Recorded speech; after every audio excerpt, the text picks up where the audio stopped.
안녕하세요. 얼마 전까지 결혼을 준비하고 있었던 30대입니다. 저는 대학을 졸업하고 취업을 알아보던 중에 부모님의 추천으로 아는 지인분이 소개를 해주신 변호사 사무실에 취직을 하게 되었어요. 저는 부모님 지인분께서 소개를 해준 곳이라 더 신경을 써서 일을 했는데요.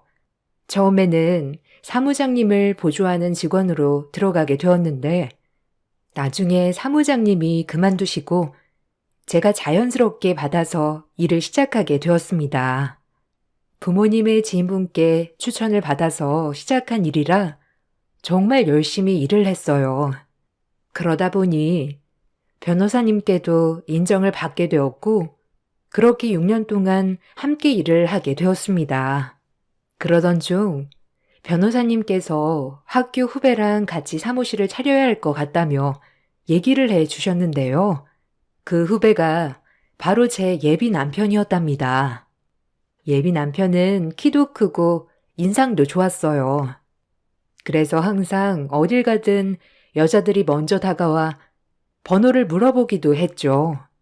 사실 저는 만나는 사람이 있는가 싶었는데 알고 보니까 남자친구는 저를 예전부터 좋아했다고 하더라고요. 저 사무장님, 오래전부터 좋아했었어요. 선배님께도 말씀드렸었는데 들어보셨던 적은 없으신가 봐요. 아, 그래요? 저를 예전에 본 적이 있으셨어요? 아, 네.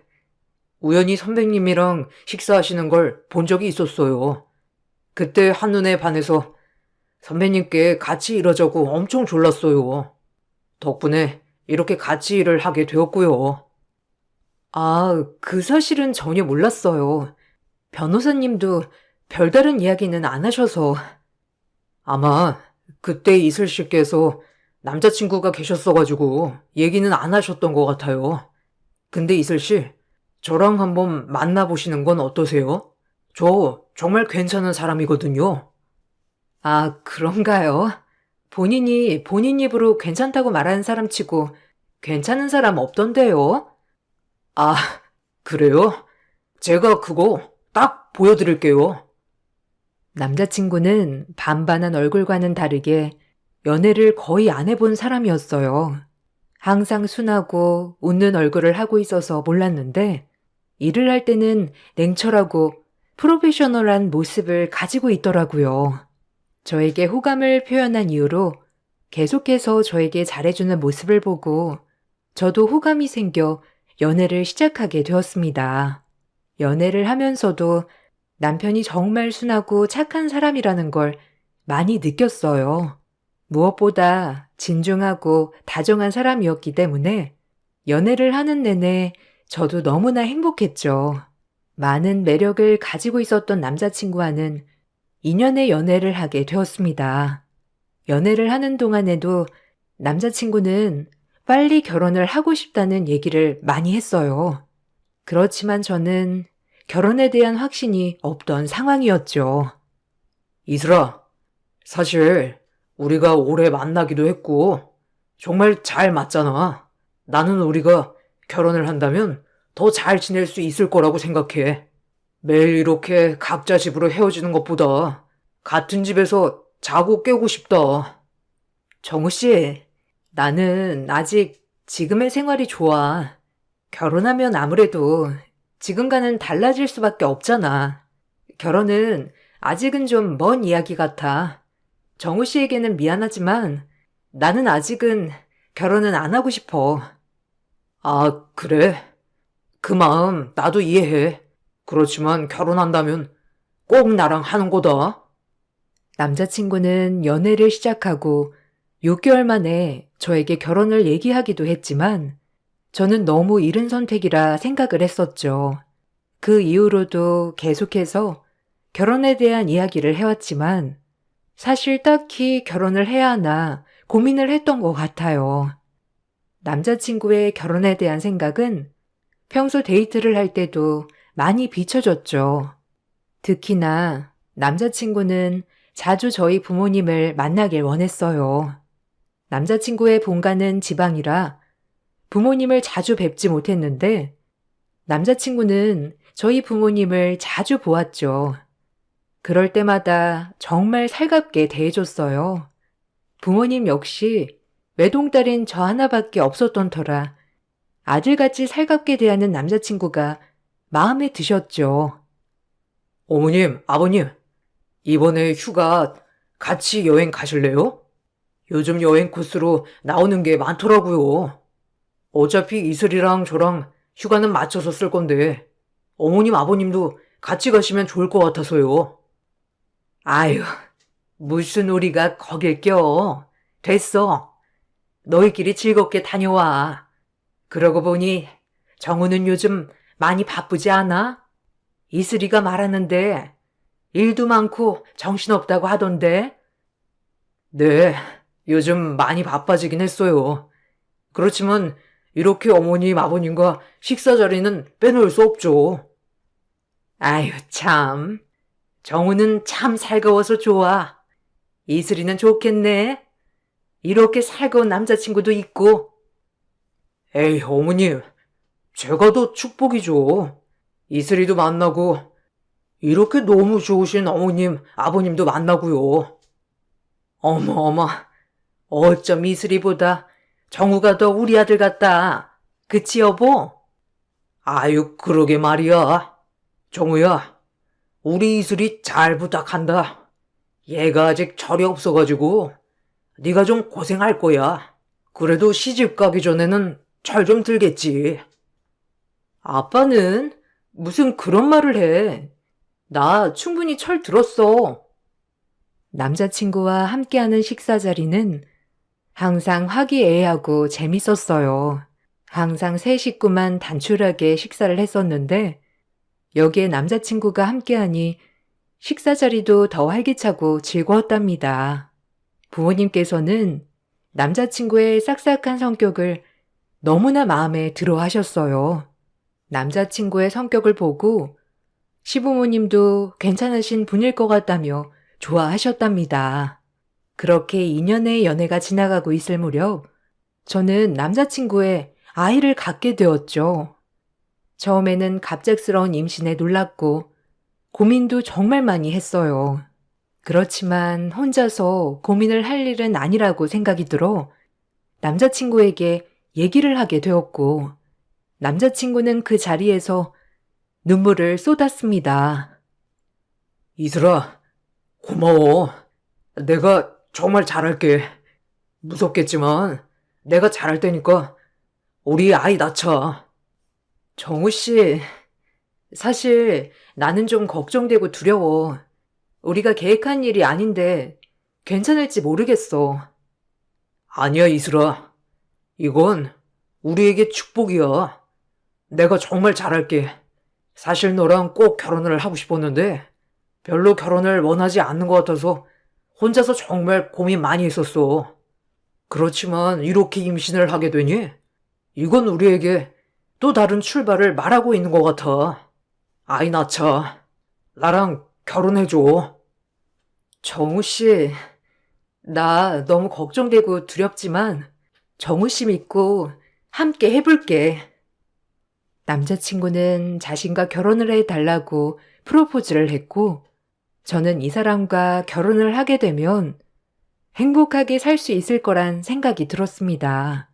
연애하는 내내 크게 다퉈본 적도 없었고 서로 의견이 안 맞더라도 대화로 잘 풀어나갔기 때문이었어요.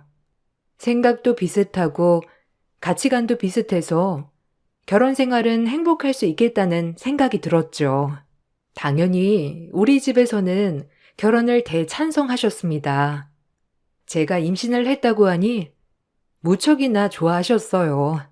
문제는 한 번도 저를 보지 않았던 시댁이었죠. 연애를 하는 동안 한 번도 시댁 식구들을 본 적이 없었기 때문에 걱정이 앞섰어요. 남자친구는 자신이 먼저 이야기를 해보겠다고 말을 했습니다. 그렇지만 몇 주가 지나도 남자친구는 저에게 시댁 식구들을 보자는 얘기를 하지 않았어요. 걱정이 된 나머지 저는 참지 못하고 남자친구에게 먼저 물어보게 되었습니다. 저기, 정우 씨, 혹시 시댁에서는 별말 안 하셔? 그래도 배가 더 나오기 전에는 한번 뵙는 게 좋을 것 같아서. 아, 그게 말이야. 이슬아, 오해하지 말고 들어. 집에 얘기를 했는데, 사실 우리 부모님께서 엄청 보수적이시거든. 갑작스럽게 들으셔서 약간 놀라신 것 같아. 지금은 당장 보겠다고 말은 안 하시는데, 그래도 내가 계속 얘기를 하고 있어. 아, 상황이 많이 나쁜 거야? 시댁에서 결혼 반대하시는 거야? 아, 반대라기보다는 놀라신 거겠지. 아무래도 여자친구 있다는 건 아셨지만, 임신해서 결혼을 한다고 하니 놀라신 것 같아. 그래도 내가 잘 얘기를 해보고 있으니까 조만간 자리 만들 수 있을 거야. 남자친구는 저에게 안심시켜주려는 말을 하긴 했지만 사실 변호사 아들이기 때문에 그럴 수도 있겠다는 생각은 했었죠. 전부터 남자친구를 통해서 시댁 식구들의 상황을 어느 정도 들었었기 때문에 받아들이기 어려운 이유도 알고 있었습니다. 남자친구는 말 그대로 개천에서 모난 격이었어요. 가난한 집안에서 열심히 공부를 해 수도권 대학에 진학을 하게 되었고 장학금을 받아가면서 열심히 대학을 다녀 로스쿨을 졸업해 시험도 바로 합격을 하고 탄탄대로의 길을 걸었던 것이 바로 남자친구였거든요. 남자친구가 변호사가 되던 날은 거의 동네 축제였다고 하더라고요. 그만큼 남자친구는 시부모님의 희망이었죠. 그러다 보니 갑작스러운 결혼 이야기에 놀라실 수도 있겠다는 생각을 했습니다. 걱정을 정말 많이 하고 있었는데 며칠 후 남자친구가 좋은 소식을 전해 주었어요. 부모님이 이슬이 보겠대. 마음이 이젠 좀 괜찮아지신 모양이야. 이슬아, 많이 걱정했지? 워낙 촌사람들이셔서 약간 편견이 있으셔가지고 그래. 그래도 내가 잘 설명했어. 이슬이 만나보면 마음 달라질 거라고 얘기했거든. 다행이다. 그래도 이렇게 빨리 마음이 바뀌실 거라고는 생각하지 못했어. 그러게. 근데 사실 부모님께서 여기로 올라오시지는 못하시고 우리가 지방으로 내려가서 뵈야 할 것 같아. 괜찮겠어? 그럼 괜찮을 거야. 어른들 계시는 곳으로 내가 가야지. 이해해줘서 고마워. 그날은 내가 천천히 운전해서 가볼게. 그렇게 식사 자리를 약속한 날 남자친구의 차를 타고 지방으로 향했습니다. 임신 초기에 입덧까지 시작해서 정신도 없고 몸 컨디션도 좋지 않은 상황이었지만 그렇다고 겨우 만나보겠다고 한 자리를 파할 수 없어 꿋꿋하게 견디고 갔죠. 몇 시간이 지나고 도착한 시댁에서는 시부모님께서 지방까지 들어오라는 말씀 없이 바로 식당으로 향하셨습니다. 어쩐지 그때부터 저를 마음에 들어하지 않으셨던 것 같다 생각이 들었어요. 시부모님께서 자리를 옮긴 곳은 집 근처 허름한 식당이었습니다. 저는 시부모님께 웃으며 인사를 드렸죠. 어머님, 아버님, 저는 장이슬이라고 합니다. 이거 한우랑 과일인데요. 어머님, 아버님 뭘 좋아하실지 몰라서 이렇게 준비해 봤습니다. 엄마, 아빠, 이슬이 예쁘지? 여기 온다고 입덧하는데도 다 참고 왔다니까? 여기까지 누가 운전했는데? 내가 했지. 이슬이는 임신 초기라 오래 운전하면 안 되잖아. 정우야, 여기 오는데 네가 다 운전한 거야? 아이고, 너무 힘들었겠다. 그러게 안 본다니까 굳이 데려오겠다고 해서는. 아니, 아무리 그래도 그 먼 거리를 좀 바꿔서 운전하면서 와야지. 아휴. 아, 어머님 죄송해요. 제가 운전한다고 했는데 정우 씨가 본인이 운전하겠다고 해서요. 그래. 임신 초기에 너무 무리하면 안 된다고 했는데. 그래도 이렇게 직접 와서 인사드리는 게 맞는다고 이슬이도 얘기를 해서. 암튼 이건 이슬이가 고르고 골라서 사온 선물이니까 한번 봐봐. 그깟 운전 한번 한다고 몸이 나빠지니?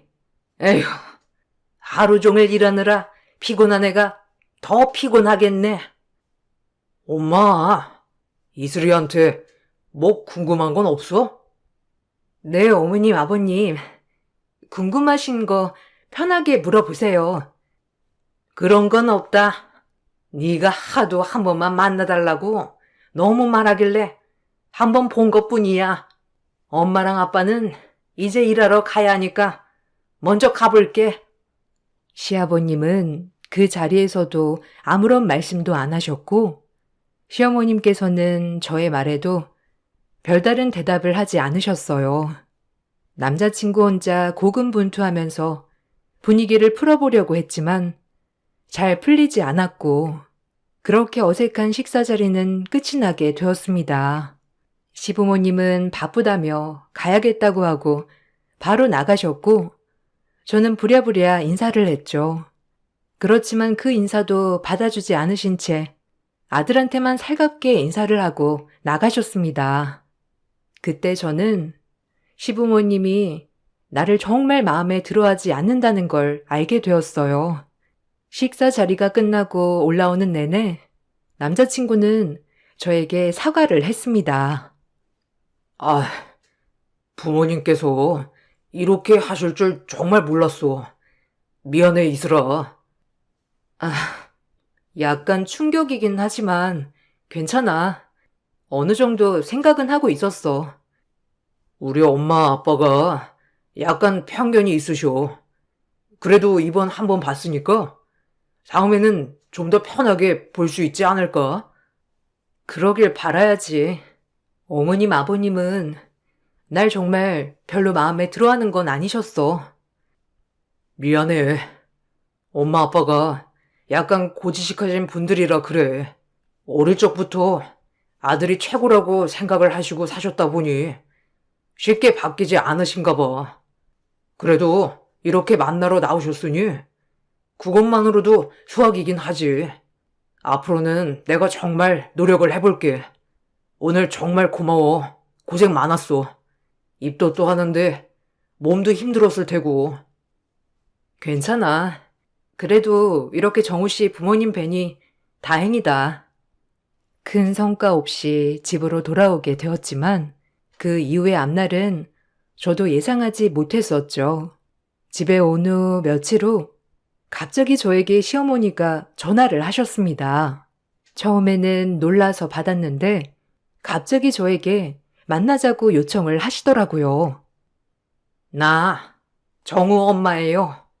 이번에 그쪽으로 올라갈 일이 있어서 올라가는데 혹시 만날 수 있어요? 네, 어머님.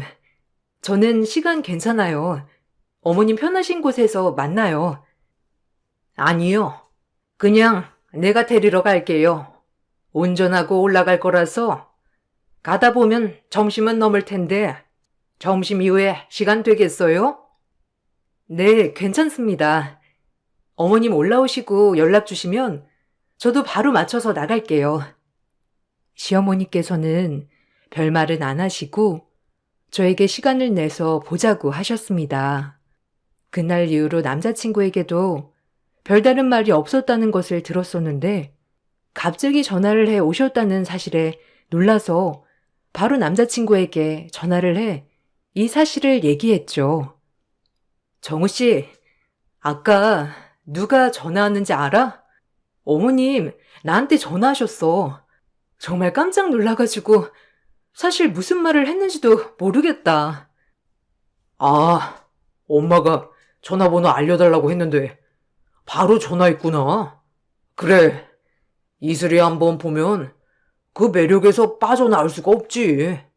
그래서 내가 딱 한 번만 만나달라고 한 건데 벌써 엄마 마음을 휘어잡았나 보다. 그런가? 그래도 갑자기 시간 내서 만나자고 하시니 좀 걱정이 되긴 하네. 걱정돼? 아, 그러면 내가 같이 만날까? 엄마한테는 내가 전화해서 잘 말할게. 아니야. 그래도 할 말이 있으시니까 정호 씨한테 별말 안 하고 나한테 만나자고 하신 거겠지. 일단은 이번에 나만 어머니 만나볼게. 그래, 별말은 안 하실 거야.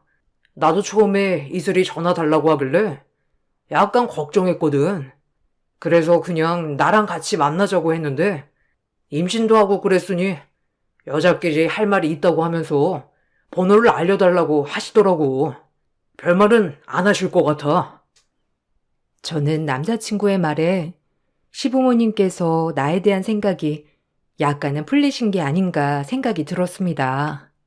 그렇게 약속을 한 날이 오게 되었고, 저는 시어머님과 만나게 되었습니다. 시어머니의 차를 타자마자 어딘가로 바로 이동을 하시더라고요. 어머님, 감사해요.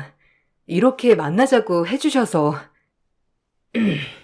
뭐, 괜찮아요. 나도 뭐 물어보려고 만나자고 한 거니까. 아, 무슨 하실 말씀이라도 있으신 거세요? 나는 정우 정말 힘들게 키웠어요. 정우 동생들도 있긴 하지만 정우는 더 어려운 시기에 낳아서 더 힘들게 키웠다고. 정우는 알아서 공부도 잘했고 학원 하나 보내지 않고서도 로스쿨까지 갈 수 있었어요. 이런 거 다 알고 있나요? 아, 네. 정우 씨에게 들었습니다, 어머님. 아버님께서도 정말 자랑스러워 하신다고요. 정우는 우리 집 자랑거리고 보물이에요. 정우가 공부만 해서 연애를 많이 해보지 않아. 아직 현실을 많이 몰라요. 그렇지만 똑똑한 아가씨는 현실을 잘 알고 있을 거라 생각을 해요. 네? 아, 무슨 말씀을 하시는 건지 저는 잘 이해가 되지 않네요. 사실 처음 아들이 연애를 한다고 했을 때는 워낙 연애를 많이 안 해봐서 그냥 아무나 만나나 보다 생각을 했어요. 특히나 결혼이란 건 나도 전혀 생각하지 않았었고요. 그런데 갑자기 여자친구가 임신을 해서 결혼을 하겠다고 하니 나도 정우 아빠도 무척이나 놀랬어요. 아, 네, 이해합니다. 정우 씨가 한 번도 속 썩인 적 없다고 했어요. 맞아요. 한 번도 내 말에 반대한 적도 없었어요. 그런데 이번에 결혼을 반대한다고 하니 정우가 연을 끊겠다면서 얘기도 했어요. 네? 정우 씨가 가족들이랑 연 끊겠다고 했다고요? 그래요.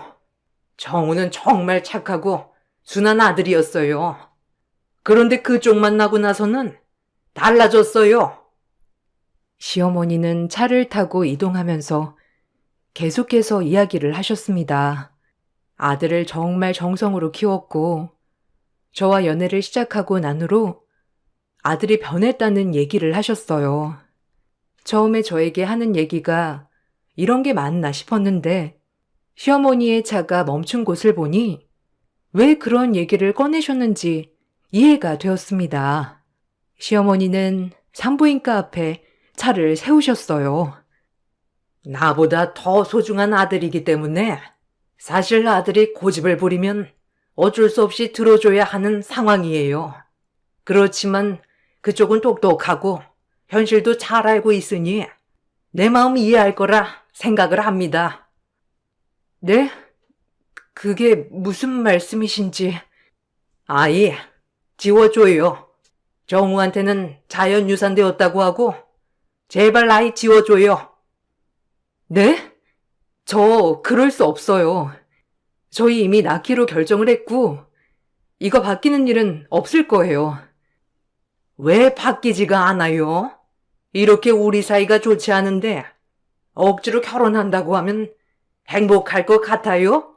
난 그쪽이 마음에 들지 않고 결혼을 하면 시집살이 고되게 시킬 겁니다. 그러니 지금부터 포기하고 각자의 길을 가자고요. 어머님, 이건 저랑 정우 씨가 결정한 일이에요. 아무리 얘기를 하셔도 저희는 나을 겁니다. 어른이 말하는데 뭐 하는 거야? 당장 내려! 계속해서 제가 거부를 하자 시어머님께서는 갑자기 소리를 지르시기 시작했어요. 이미 깜짝 놀란 상황에서 시어머님은 내려서 보조석 문을 활짝 열고선 제 머리채를 잡고 밖으로 끌어내셨죠. 어머님, 머리 놓으세요. 이렇게 하지 마시라고요. 어머님? 내가 왜 당신 어머님이야? 당장 가서 아이 지워. 네가 안 지우면 이렇게라도 괴롭혀서 떨어지게 해야겠어.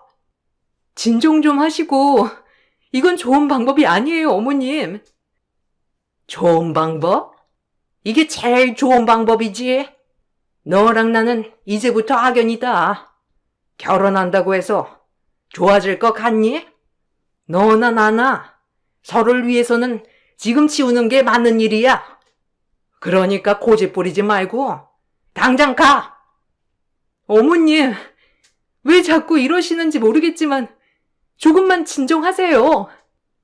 언감생심 누굴 넘보는 거야? 너랑은 이미 틀어진 사이야. 이렇게 고집해봤자 뱃속의 아기가 축복이나 받을 수 있겠니?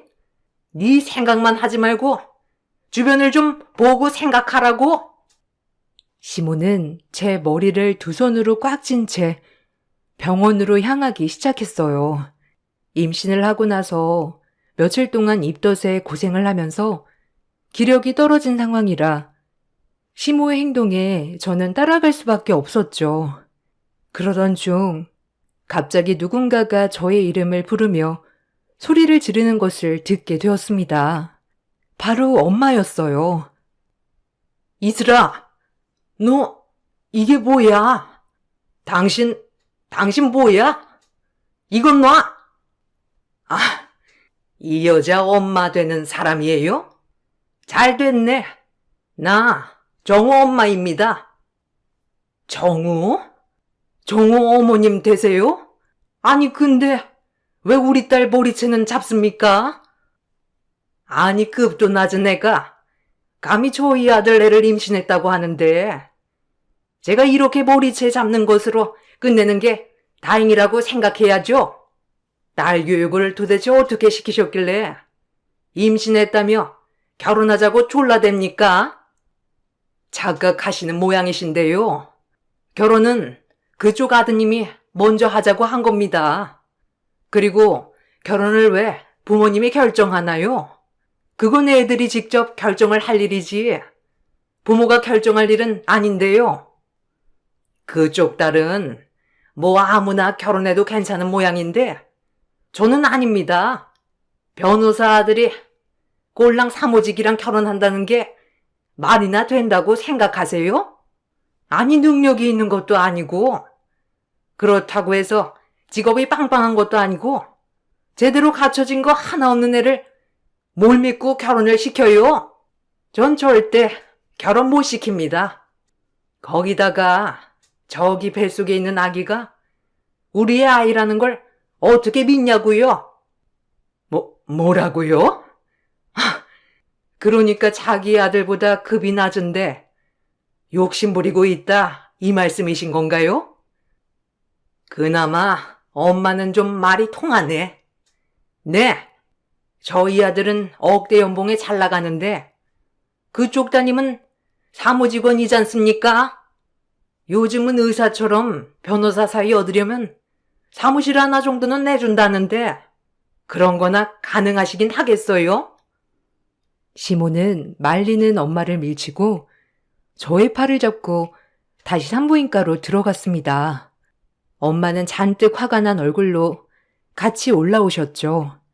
병원에 들어서자 모든 직원들이 일어나 인사를 하기 시작했어요.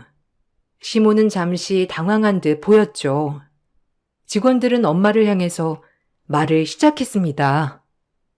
아, 대표님, 어쩐 일로 여기까지 오셨어요? 원장님이랑 약속 있으신 건가요? 바로 불러드릴까요? 아니에요. 우리 딸이 임신을 했는데 요즘 통 몸이 안 좋아 보여서 그냥 잠시 들렸어요. 원장님, 지금 바쁘신가요? 아닙니다. 대표님 오셨다고 말씀드리겠습니다. 직원은 엄마에게 깍듯이 대했고 그 모습을 본 시어머니의 표정은 가관이었죠. 곧이어 원장님이 서둘러 나오시고는 반갑게 인사를 건네셨습니다. 아이고, 대표님. 어떻게 여기까지 찾아오셨나요? 진료 보시러 오셨나요? 저는 아니고 우리 딸아이가 임신을 하게 되어서요. 혹시 몸 상태 좀 볼 수 있을까 해서 와봤습니다. 아유, 축하드립니다. 언제든지 진료 보실 수 있죠. 먼저 진료실로 가시죠. 네, 알겠습니다. 이슬아, 먼저 진료실 들어가 봐. 정우 어머님도 일단 오늘은 댁으로 돌아가시죠. 나중에 다시 만나 얘기하는 게 좋을 것 같은데 어떻게 생각하시나요? 그렇게 하시죠. 오늘은 가보겠습니다.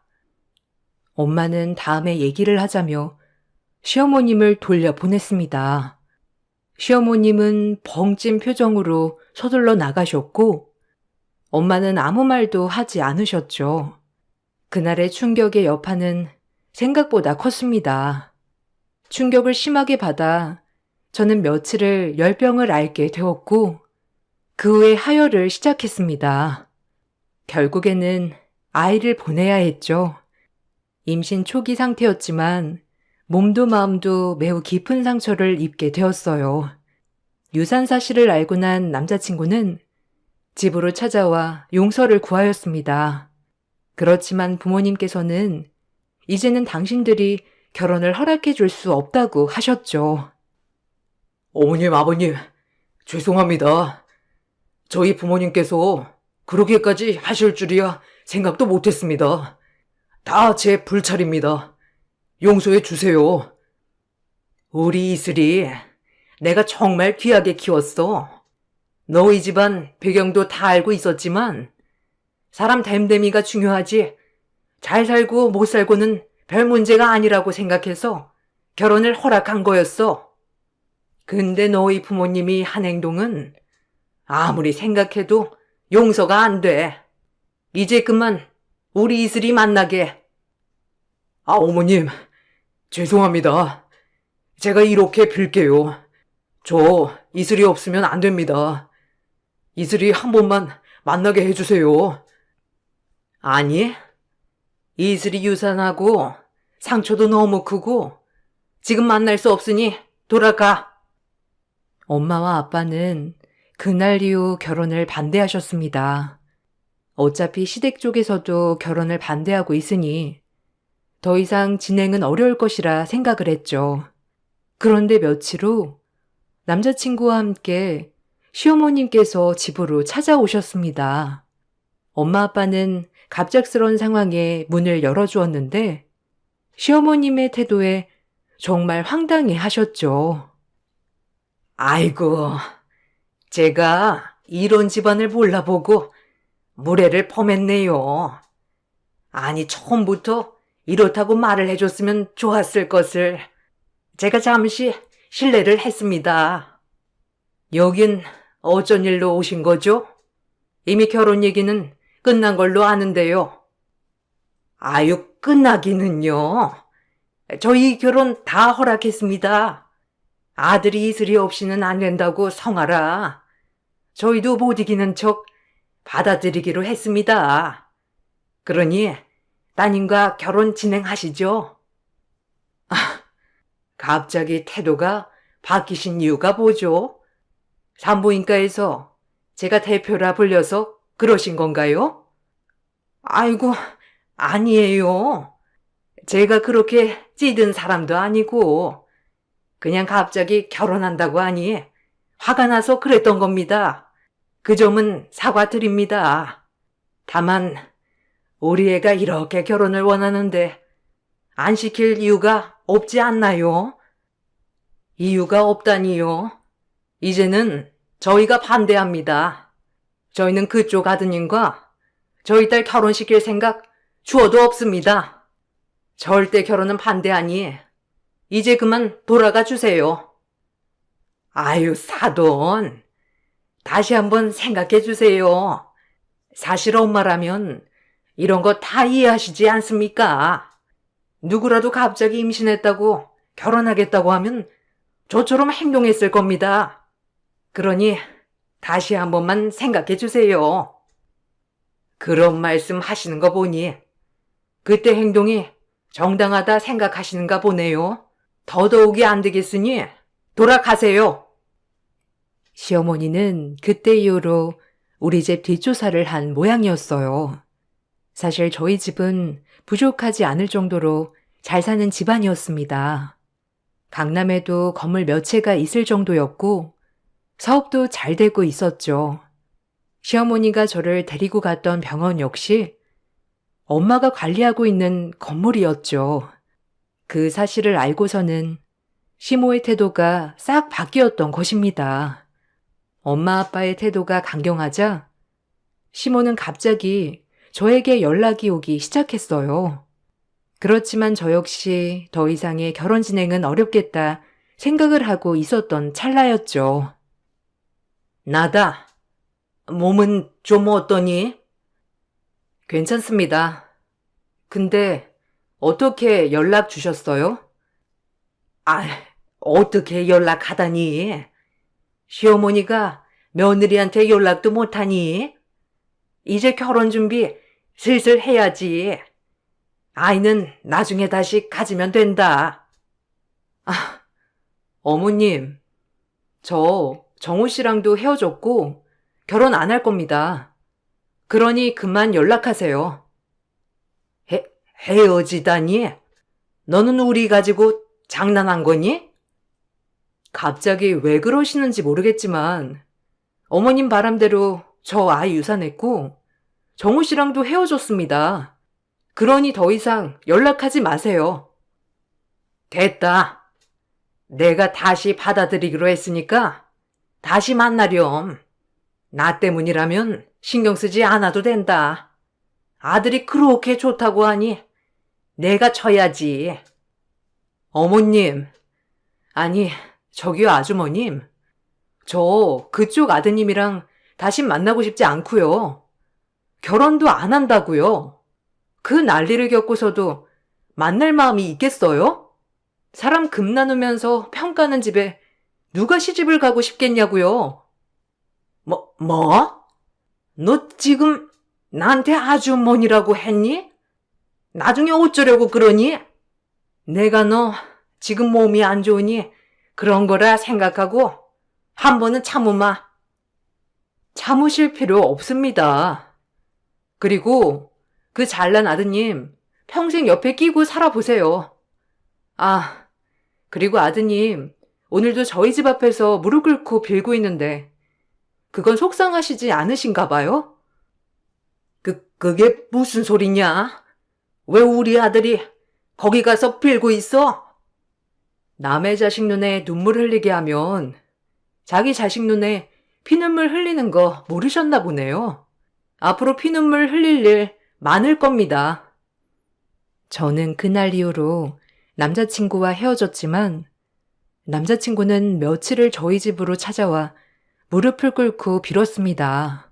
아빠가 겨우겨우 달래서 보내면 다시 찾아와 비는 날이 계속되었죠. 그 사실을 알고 어머님께서도 오셔서 남자친구를 끌고 가기도 하셨지만 남자친구는 제가 아니면 살 수 없다며 아직도 찾아오고 있는 상황입니다. 본가와는 연을 끊겠다고 하는 남자친구의 말을 어떻게 해야 할지 많은 생각이 드네요. 어머님은 아들만 믿고 욕심을 부리시다가 결국 아들마저도 잃게 되었습니다. 이런 게 인과응보라 할 수 있을까요? 저의 긴 사연 들어주셔서 감사합니다. 모두들 행복한 하루 보내시길 바라겠습니다. 안녕하세요. 저는 경상북도 예천에 살고 있는 40대 초반 여자입니다. 제가 아이를 출산한 지 어느덧 8개월 정도의 시간이 흐른 것 같은데요. 지금 현재 하루하루가 행복하고 그토록 바라던 아이를 품에 안을 수 있다는 게 저에게는 너무나도 감사한 일입니다. 주위를 둘러봐도 어렵지 않게 임신이 되는 걸 볼 수 있었지만 저 같은 경우에는 쉽지 않더라고요. 체질적인 문제가 있어서 그런지 몰라도 자연 임신은 상당한 어려움이 있었습니다. 병원에서는 알 수 없는 여러 가지 복합적인 문제들이 겹치게 되다 보면 그럴 수 있다는 말을 하셨고, 임신 가능성이 없지 않기 때문에 저희 부부에게도 기회는 찾아올 거라면서 조급한 마음이 오히려 스트레스와 연관될 수 있기 때문에 최대한 편하게 생각하라고 하셨어요. 하지만 말처럼 쉬운 문제도 아니고 나이가 점점 차다 보니 마냥 편하게 생각할 수는 없었습니다. 그리고 임신에 실패했다는 말을 전달해 드리게 되면 가족들 또한 실망하는 모습들을 볼 수밖에 없었죠. 아무래도 결혼을 30대 중반에 했기 때문에 가족들도 하루빨리 아이를 원하고 있었습니다. 결국 최후의 수단인 시험관을 하기로 결정하게 되면서 여러 가지 검사와 함께 좋은 결과를 얻기 위해 시도했지만 이마저도 실패로 돌아가게 되었네요. 임신이 안 되는 상태에서 시험관의 성공률은 자연 임신보다 높다는 말에 시도했었는데 좋은 소식을 양가 부모님께 안겨드리지 못해 저 또한 정말 많은 눈물을 흘렸었죠.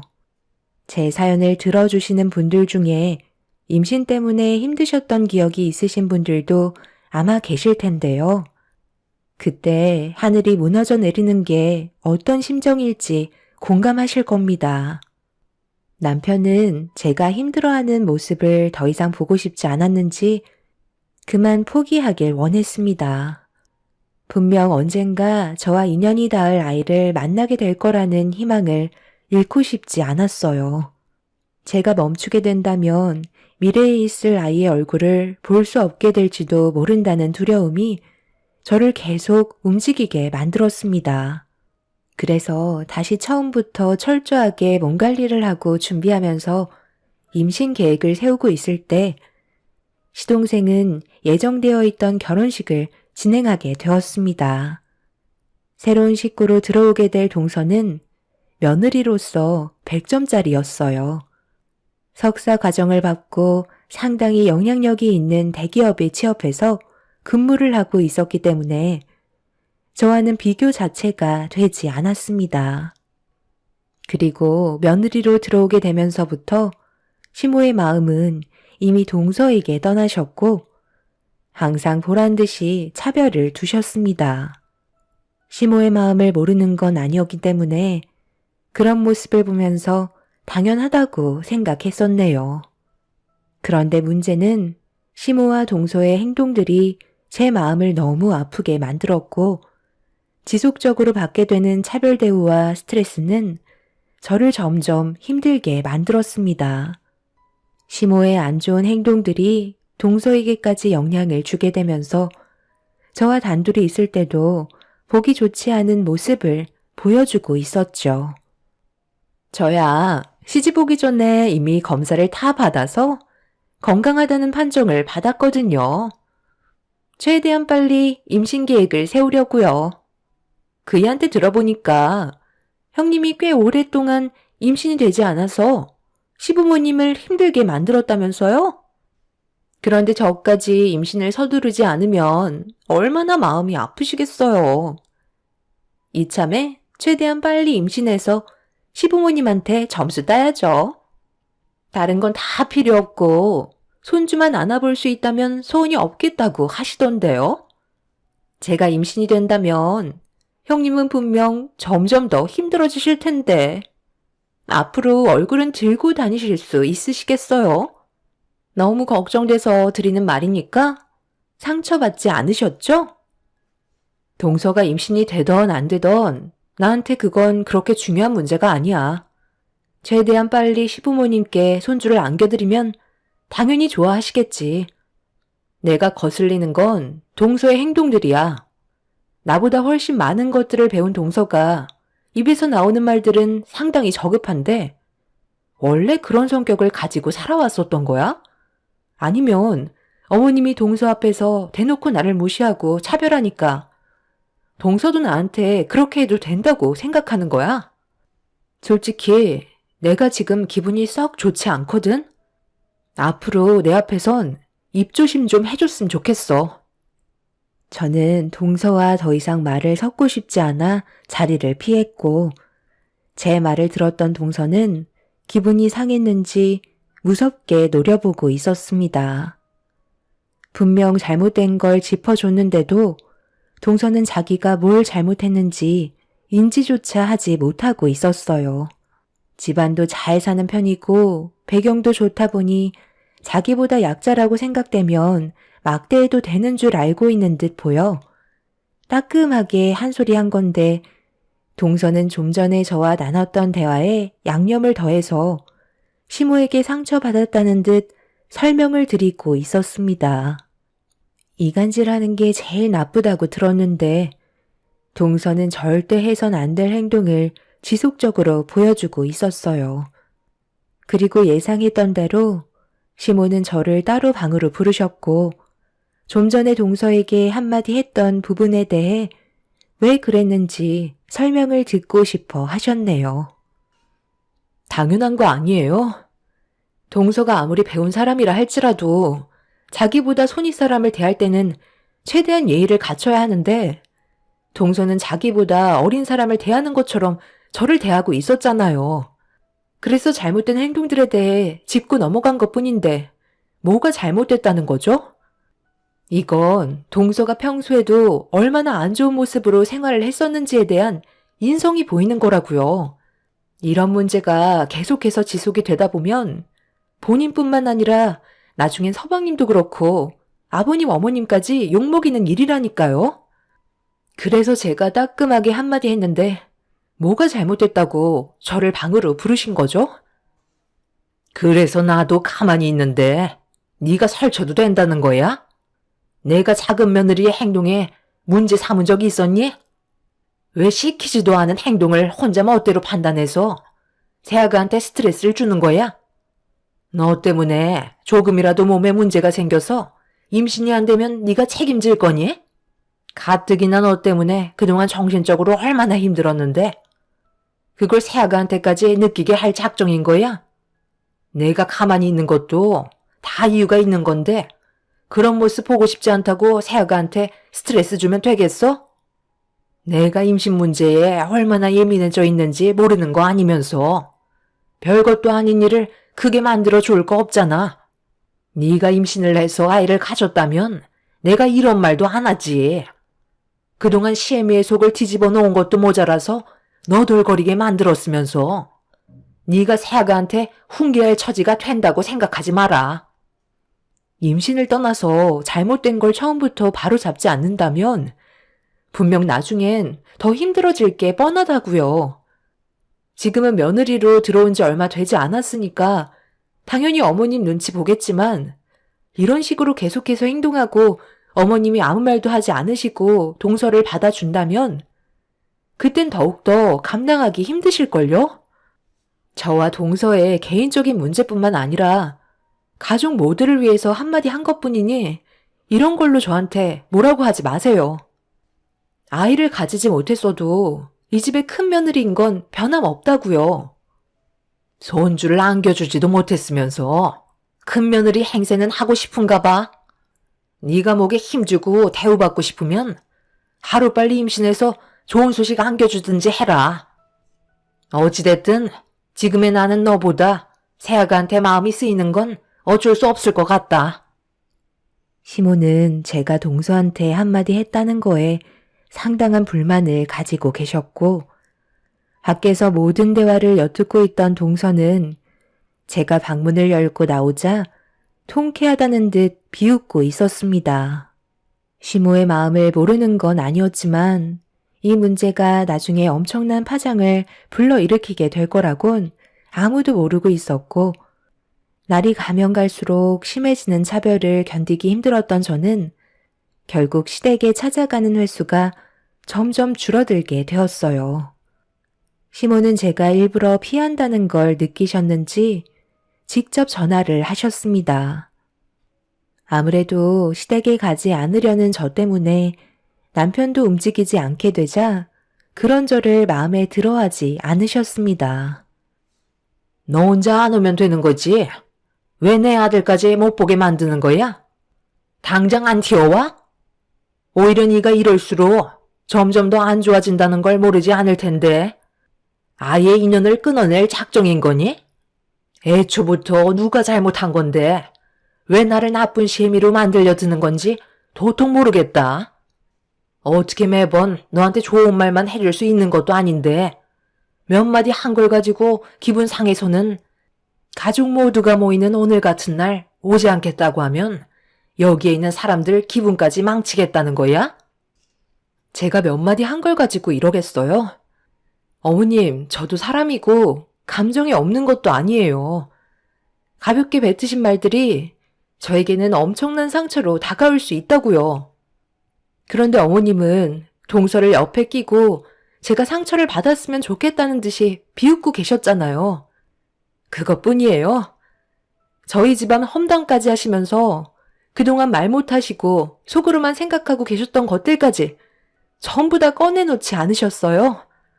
그런 모습을 보려고 제가 왜 일부러 시간까지 내서 상처를 받으려 어머님 댁에 가야 하는 거죠? 어머님이 저를 무시하시고 동서와 차별을 두시니 동서도 똑같이 따라하고 있잖아요. 그래서 가지 않으려는 것 뿐이에요. 그이가 모르는 것 같아도 전부 다 듣고 보고 있다는 걸 모르세요? 저희는 부부예요. 뭐든 함께하기로 약속한 사이라고요. 제가 상처받는 모습을 보고 싶지 않아서 오히려 저한테 먼저 가지 말라고 하던데요. 어머님, 저는 임신을 하지 못한 것뿐이지 다른 부분에 대해서는 정말 최선을 다했고 뭐든 시키는 건 불만 가지지 않았었어요. 솔직히 요즘 시대에 아이를 가지지 않고 살아가는 부부가 훨씬 많아요. 힘들게 아이 가지면 뭐해요? 그 아이가 앞으로 살게 될 이 세상이 좋은 환경이 만들어져 있는 건 아니잖아요? 요즘 사람들이 뭐라고 하는 줄 알아요?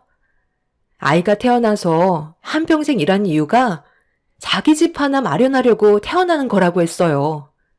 그만큼 빡빡해진 세상으로 던지고 싶지 않아서 아이 낳는 걸 꺼려하고 있지만 저는 그래도 아이를 너무 간절하게 원하기 때문에 수단과 방법을 가리지 않았던 거고 어머님한테 실망을 안겨드리고 싶지 않아서 정말 열심히 노력했다는 걸 옆에서 보셨잖아요.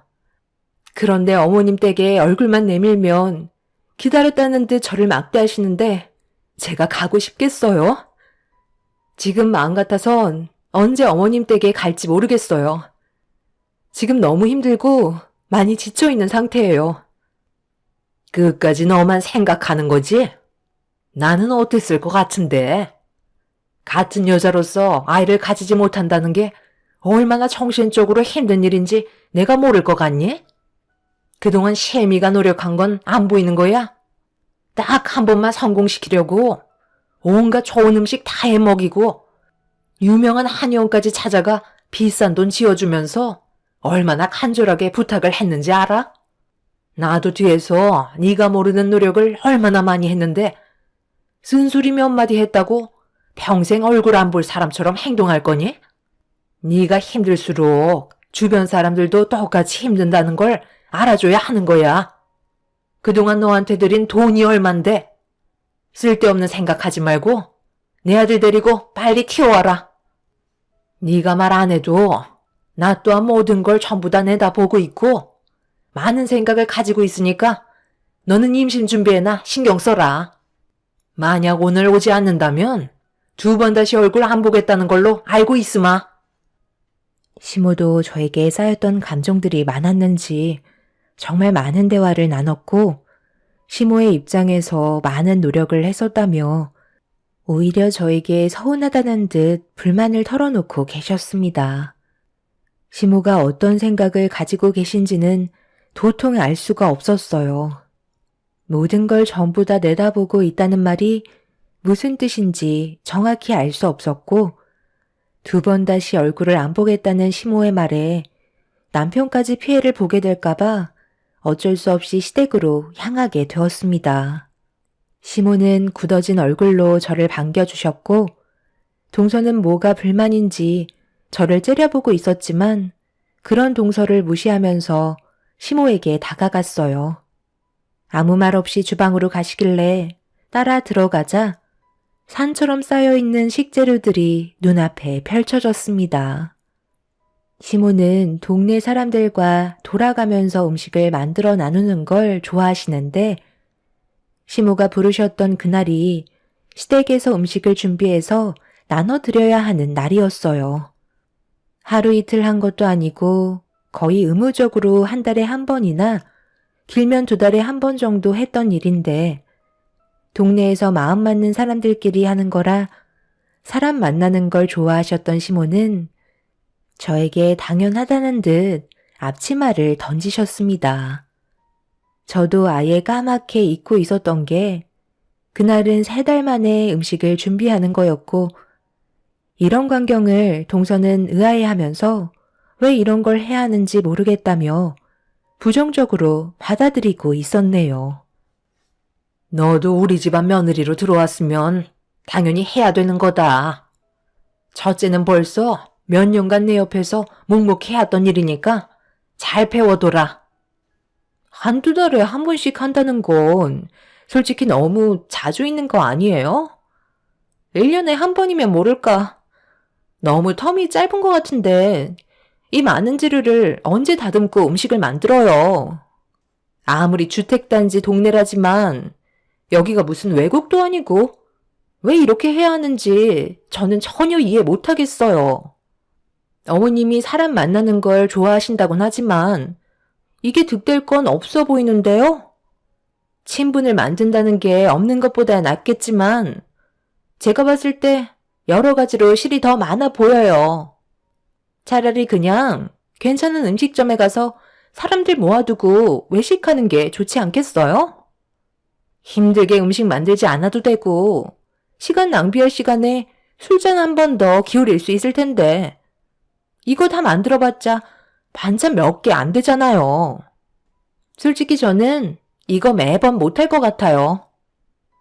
처음에는 나도 그렇게 생각했는데 여기 이사 오고 나서 옆집이 반갑게 인사하며 신경 써서 만들어주신 음식을 나눠주시는데 거기에서 정을 느끼게 됐었다. 그래서 나도 보답을 하고 싶어서 나누게 된 거고, 동네 사람들은 이미 오래전부터 그런 문화를 자체적으로 실행하고 있었지. 그렇게 서로 얼굴도 익히고 친해지다 보면 여러 가지로 득이 되는 게 훨씬 많았어. 사람 일은 앞으로 어떻게 될지 전혀 모르는 거다. 도움이 필요할 때 주위에 아무도 없는 것보단 손만 뻗으면 도와줄 수 있는 분들이 많다면 그것만으로도 엄청난 성과를 거두는 거 아니니? 시애미가 젊었을 적엔 이런 정을 나누는 일이 상당히 많았는데 요즘 세상은 워낙 개인주의라 사람을 보면 우선적으로 경계부터 나타내잖아. 새아가도 그런 환경에서 자라왔었기 때문에 정이라는 걸 느껴본 적 없었던 것뿐이다. 우리 집안의 며느리가 되었으면 당연히 따라야 하는 거고 앞으로 그에 따른 변화도 있어야 하니 어떻게 하는지 잘 보고 배우도록 해라. 음식 다 만들면 동네 사람들한테 인사시켜줄 테니 얼굴 펴고, 알겠지? 이게 다 재산인 거고 나중에 아이를 가지게 되면 보고 자라는 환경에서 그 아이의 인성이 바르게 자랄 수 있게 되는 거란다. 어머님, 죄송하지만 저는 그런 노력하고 싶지 않아요. 제 몸 하나 돌보는 것도 힘들어 죽겠는데 남을 위해 그렇게 할 생각은 더더욱 없네요. 저희 가족이 먹기에는 식재료가 너무 많다고 생각했었는데 전부 다 아무런 대가 없이 나눠주려고 힘들게 만들어야 한다는 게 정말 이해할 수가 없어요. 저희는 그냥 밖에서 외식하고 늦은 저녁에나 들어올 테니 형님 옆에 끼시고 열심히 만드세요. 그리고 앞으로 이런 일 있을 때는 저한테 연락 안 하셨으면 좋겠어요. 괜히 시간만 낭비되잖아요. 동서는 어머님이 왜 이렇게 하는지 좋게 설명해 주시는데 꼭 그런 식의 태도를 보여야 되겠어?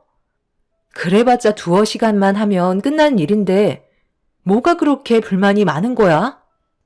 한 가족의 구성원이 되었으면 그래도 한 번쯤은 어머님 말씀에 따라야 하는 거 아니야?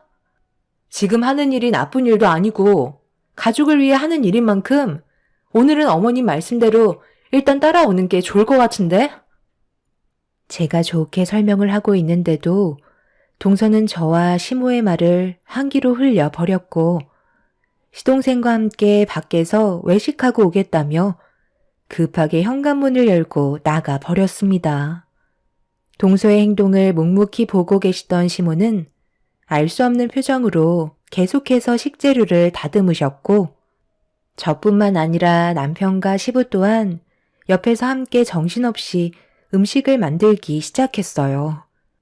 그렇게 저희가 먹을 양만 남겨둔 채 동네 사람들한테 인사를 드리면서 서로의 안부를 물었고 좋은 말을 주고받으면서 하루의 일과를 마무리하게 되었습니다.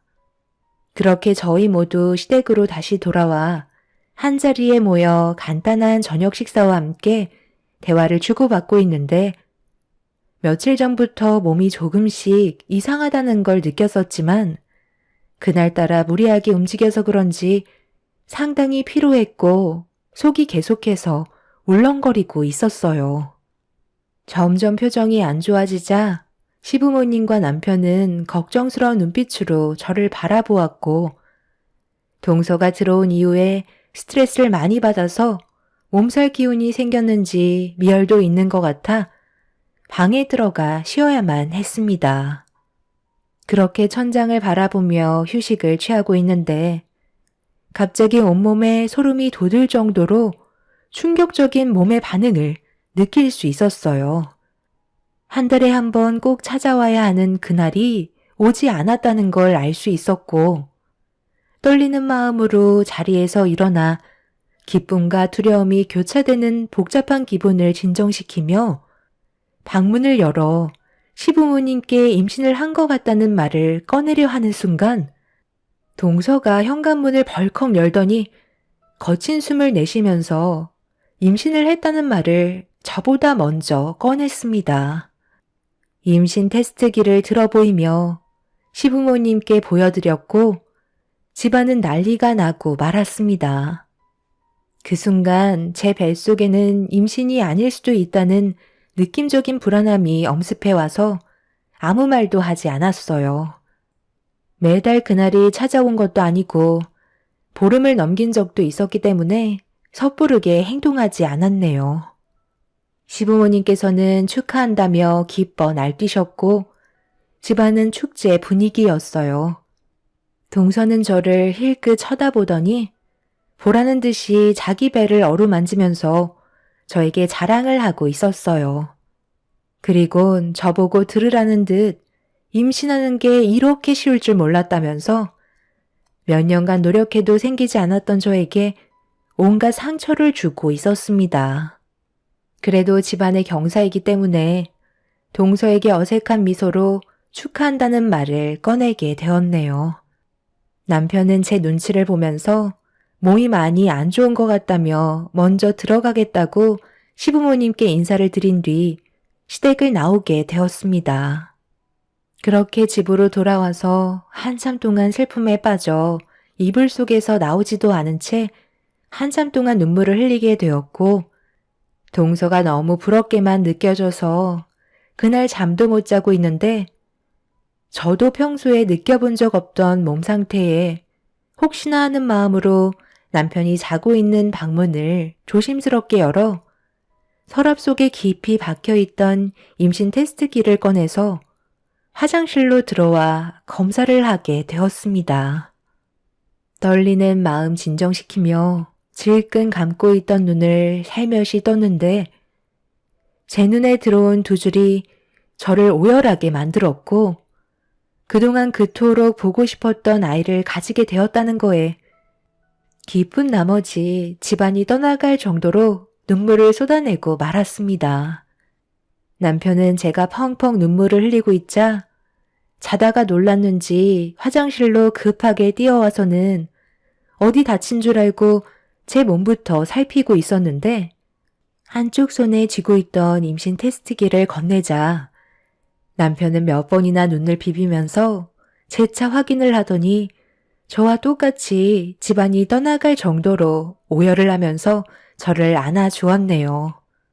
그렇게 저희는 한참 동안 기쁨의 눈물을 흘렸고 남편은 시부모님께 곧장 전화를 해서 제가 임신했다는 소식을 알려드렸어요.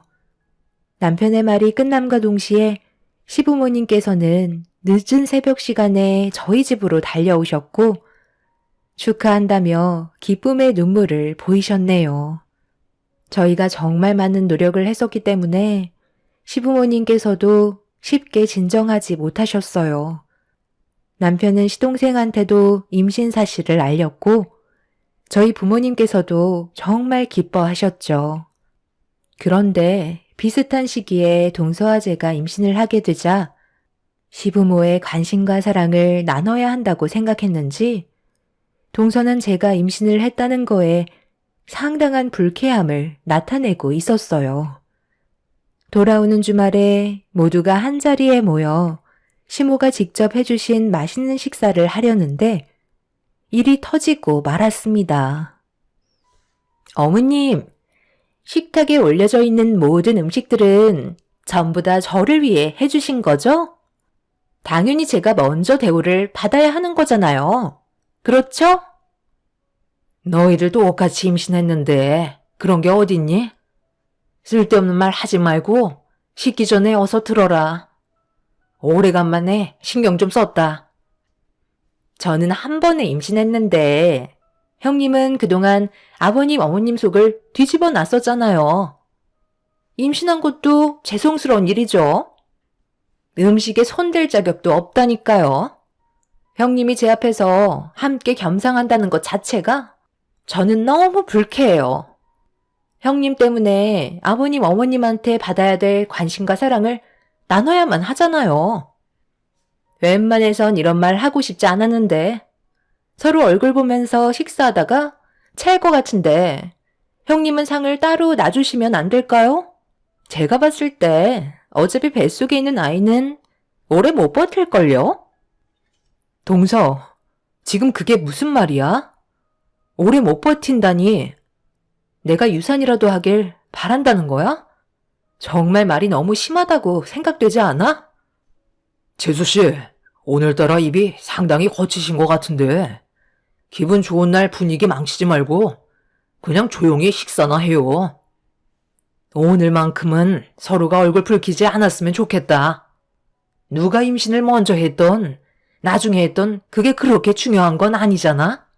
둘 다 아이를 가졌다는 거에 감사하면 되는 거야. 이제 그만하고 음식부터 먹도록 해라. 계속 이러면 얼굴 볼 수나 있겠니? 저는 동서를 무시했고 신경 쓰지 않으려 애쓰고 있었어요. 힘들게 가진 아이한테 조금이라도 스트레스를 주고 싶지 않았습니다. 그런데 동서는 그런 제가 꼴보기 싫었는지 반찬 위로 젓가락이 올라가면 동서는 제 젓가락을 옆으로 밀치면서 어른답지 못한 행동을 보이고 있었습니다. 석사 과정을 밟고 대기업에 들어간 동서가 뭐가 부족해서 저를 경쟁 상대로 생각하는지 이해할 수 없었어요. 그런데 제가 동서를 계속 무시하면서 묵묵히 식사를 하던 그 순간 식탁에 올려져 있던 음식들을 제 얼굴에 쏟아붓더니 저 혼자 다 먹으라면서 난리를 쳤고 너무 갑작스럽게 일어난 일이라 심장 박동수가 빨라지면서 호흡 조절이 되지 않았습니다. 동서는 오히려 자기가 먹으려는 반찬마다 제가 가로챘다며 말도 안 되는 억지를 부리고 있었어요. 남편은 저를 보호하기 위해 모이는 건 당분간 안 하는 게 좋겠다며 서둘러 저를 데리고 시댁에서 빠져나왔어요. 마음 같아서는 동서의 머리채를 잡고 싶었지만 뱃속의 아이의 안전이 우선이었기 때문에 최대한 침착하게 행동할 수밖에 없었습니다. 그렇게 저희는 집으로 돌아오게 되었고 남편은 시동생한테 전화를 해선 온갖 막말을 퍼부으며 난리를 치기 시작했어요. 수화기에서는 시동생이 남편에게 미안하다는 말만 반복해서 들리고 있었죠. 그날 이후 저희는 모임 자체를 가지지 않았어요. 시부모님께서도 최대한 조심하는 게 좋을 것 같다고 판단하셨습니다. 시부모님께서는 중간중간 제 몸 상태를 확인하기 위해 직접 찾아오시는 걸로 방법을 바꾸셨네요. 그렇게 안정을 취하면서 시간이 지나자 그토록 바라던 아이의 얼굴을 보게 되는 날이 가까워 오게 되었습니다. 시모와 함께 찾은 산부인과에서는 곧 출산이라는 말을 들을 수 있었고 그렇게 하루빨리 뱃속에 있는 아이의 얼굴을 보기 위해 손꼽아 기다리고 있던 어느 날 진통이 느껴지기 시작하면서 몸에선 출산의 준비를 시작하고 있었습니다. 남편의 도움을 받아 급하게 산부인과로 향했는데 그곳에 도착을 하자마자 동서의 목소리를 듣게 되었어요. 저보다 빨리 진통이 시작되었는지 거친 숨을 내쉬면서 출산 준비를 하고 있었습니다. 그런데 동서가 저를 보자마자 분노한 얼굴로 달려들려 하길래 남편이 가로막아서며 시동생한테 빨리 데려가라며 화를 내기 시작했어요. 하필 많고 많은 산부인과에서 동서와 똑같은 날 출산하게 될 거라곤 상상도 못했습니다. 그리고 뒤이어 시부모님께서 산부인과에 도착을 하셨고 진통을 겪으면서도 난리를 치고 있던 동서를 본 시모는 한숨을 내쉬셨네요. 동서는 자기가 먼저 출산할 거라면서 이성을 잃은 모습을 보이길래 진정이 필요할 것 같다며 1인실로 잡아주었고 저는 다인실로 등 떠밀며 서둘러 들어가게 하셨네요. 그렇게 한참 동안 진통을 겪다가 아이가 나올 때가 되었는지 급하게 출산실로 옮겨지게 되었고 몇 시간 뒤에 그토록 듣고 싶었던 아이의 울음소리를 제 귀로 들을 수 있었습니다. 뒤이어 동서도 출산을 했는지 아이의 울음소리가 연속해서 들려왔어요. 그토록 바라던 아이를 품에 안게 되면서 세상을 다 가진 것 마냥 기쁨의 눈물을 흘렸고 가족 모두 축하해 주었네요. 그렇게 몸조리를 하면서 조금씩 회복을 해나가고 있었는데 1인실에 있던 동서의 가족분들도 오셨는지 시끌벅적한 소리가 들려오고 있었어요. 아이를 출산하고 서로 마주칠 일은 없었지만 동서가 어떤 돌발 행동을 할지 몰라 매일 불안에 떨고 있었어요. 그래서 남편한테 다른 곳으로 옮기는 게 좋을 것 같다고 얘기하고 있는데 문을 열고 동서가 들어오려 하던 그 순간 시모가 버럭 화를 내면서 동서에게 들어가지 말라고 소리를 지르기 시작하셨어요. 순간적으로 얼음이 된 동서는 무섭게 변해버린 시모의 모습을 보고 뒷걸음질 치고 있었습니다. 200만 원짜리 1인실에 집어넣어 줬으면 그 안에 박혀 있으면 되지. 뭐하러 또 기어 나온 거야? 내가 너를 더 이상 봐줄 수가 없다. 출산하는 데까지 그 난리를 피워? 성격이 어쩜 그리 고약한 거야? 오늘 이 시간 이후로 첫째한테 한 번만 더 다가가기만 해봐. 이렇게 좋은 날 너 때문에 불안해서 내가 살 수가 없다. 1인실에 혼자 박혀서 애나 보고 있어. 절대 나오지 말아라. 동서는 시모의 막말에 큰 상처를 받았는지 1인실로 돌아가 버렸고 다인실로 들어온 시모한테 인사를 드리려고 천천히 몸을 일으켜 두 발이 땅에 닿으려는 순간 뒤에서 많은 분들이 저를 축하해 주려고 오셨어요. 다름 아닌 그분들은 그동안 시모와 동네 사람들과 함께 음식을 나누면서 정을 나눴던 분들이셨고, 축하한다고 다인실을 꽉 채울 정도로 많은 분들께서 오셨습니다. 모두들 제가 임신이 안 돼서 힘들 때 함께 괴로워하며 아픔을 나눠주셨던 분들이셨는데, 출산했다는 소식에 시모가 동네 사람들을 전부 다 모시고 오셨던 거였네요.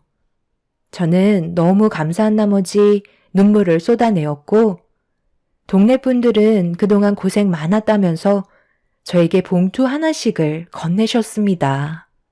그 안에는 출산 축하금이 들어있었고 적지 않은 금액을 준비해 주셨네요. 상상도 못했던 경험을 하게 된 저는 시모의 말대로 인생을 어떻게 살아가야 하는지 느낄 수 있었습니다. 순식간에 침대에는 돈봉투가 한가득 쌓이게 되면서 돈방석에 앉아있는 기분이 들게 되었습니다. 동서는 문틈 사이로 많은 분들께 사랑을 받고 있는 저를 보며 부러운 듯 쳐다보고 있었습니다. 그리고 그날 이후 동서도 느끼는 게 많았는지 저를 대하는 행동들도 변하기 시작했고, 지금은 한 가족의 구성원으로 최선을 다해 살아가고 있습니다. 분명 안 좋은 일들도 있었지만 동서가 깨우치는 부분들이 많았는지 그동안 저에게 했던 행동들에 대해 용서를 구하면서 관계 회복을 할 수 있었네요.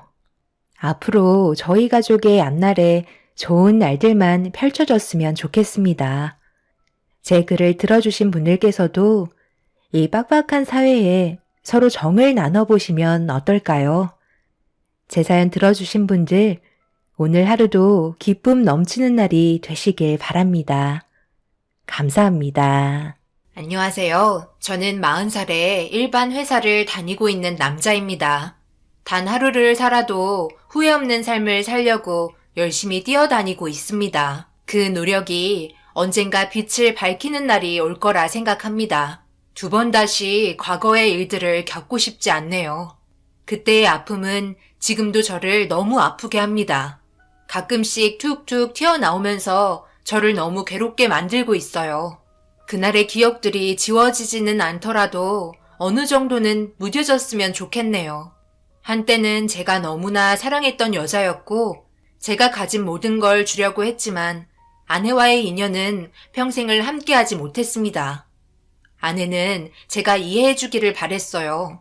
제가 마음이 너무 좁아 받아줄 수 있는 그릇이 안 된다며 실망한 눈빛을 보냈었는데 여러분들께서는 어떻게 생각하시는지 정말 궁금합니다. 도대체 누가 잘못했는지 판단해 주시기 바랍니다. 아내와의 결혼은 힘들었어요. 그 이유는 제가 능력이 부족해서 장모님이 저를 마음에 들어하지 않았고 그 문제가 점점 더 커지게 되었습니다. 웃는 얼굴에 침 못 뱉는다고 노력한다면 분명 받아줄 거라 생각했었어요. 그래서 결혼 생활하면서 최선을 다해 장모님께 잘 보이려 애를 많이 썼지만 장모님은 눈 하나 깜빡 안 하더라고요. 그리고 함께 모여있을 때 저보고 들으라며 인상을 찌푸리더니 한마디 하셨어요. 진경아, 네가 지금 살고 있는 집이 몇 평 정도 되니?